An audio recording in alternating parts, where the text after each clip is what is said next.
Alright, let's break down Kenny Rogers' Lucille. This isn't a song that just starts playing. It pulls up a chair next to you, maybe pours you a drink, and begins telling a story. It's one of those rare country tracks where the music isn't fighting for your attention. Instead, it just quietly holds space for the heartbreak that's about to unfold. Firstly, son, you immediately feel the classic 1970s country ballad style. But there's a polish to it, a smoothness that people called counterpolitan. This was country music made for a broader audience, easy on the ears, and ready for pop radio. It's got this slow to mid-tempo pace that never rushes. The entire composition is built around the story, focusing on emotional restraint rather than some big, dramatic explosion of sound. This is music designed for you to really listen, not to be distracted by. The true genius of Lucille is just how simple and patient it is. Let's talk about what we're hearing instrumentally. The acoustic guitar is the foundation here. It's played with a soft, steady strum that keeps the whole thing grounded and incredibly intimate. You'll notice it never overplays. It's just there to let the story breathe. Then you have these light touches of electric guitar. It's used so sparingly, just for little fills between the vocal lines. It adds a bit of emotional color without ever trying to steal the spotlight.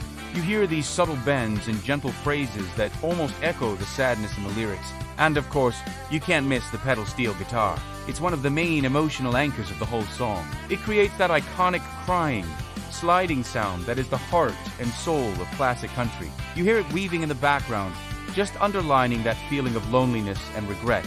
The bass guitar is so smooth and supportive, locking in perfectly with the drums to give the song this warmth and depth. And the drums themselves are incredibly restrained, just a light kick and a soft snare. No flashy fills. Their job is simply to keep the story moving forward.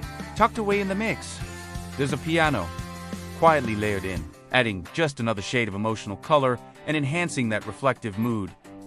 So, who made this magic happen? Lucille was recorded with Nashville's finest session musicians, the legendary Nashville team. These were players known for their precision, their incredible restraint, and their emotional intelligence. Of course, you have Kenny Rogers on lead vocals, the absolute emotional center of the song. But behind him are these professional Nashville players on guitars, steel, bass, drums, and keys. These musicians were famous not for being flashy, but for knowing exactly when not to play. They understood that silence could be just as powerful as sound. And that brings us to Kenny Rogers' vocal style.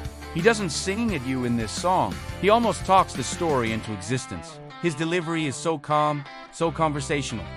There are no vocal gymnastics, no big runs or high notes. All the emotion comes from his phrasing, not the volume. He sounds like a man just reflecting on a memory, not like someone putting on a performance. This approach is what makes you, the listener, feel like you're sitting right across the table from him, hearing a deeply personal confession. It's incredibly effective. Lucille truly became a career-defining song for Kenny Rogers.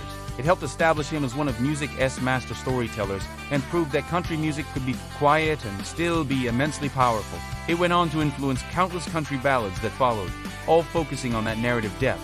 Even today, musicians study this track for its minimalist arrangement and its masterclass in emotional delivery. So why does this song still hit so hard all these years later? It's because every single instrument is there to serve the story, not the ego of the player. Every note has a purpose. Silence itself is used as a musical tool to build tension and emotion. And because of all that, the feelings in the song come across as honest and completely universal. This is a powerful lesson in musical discipline.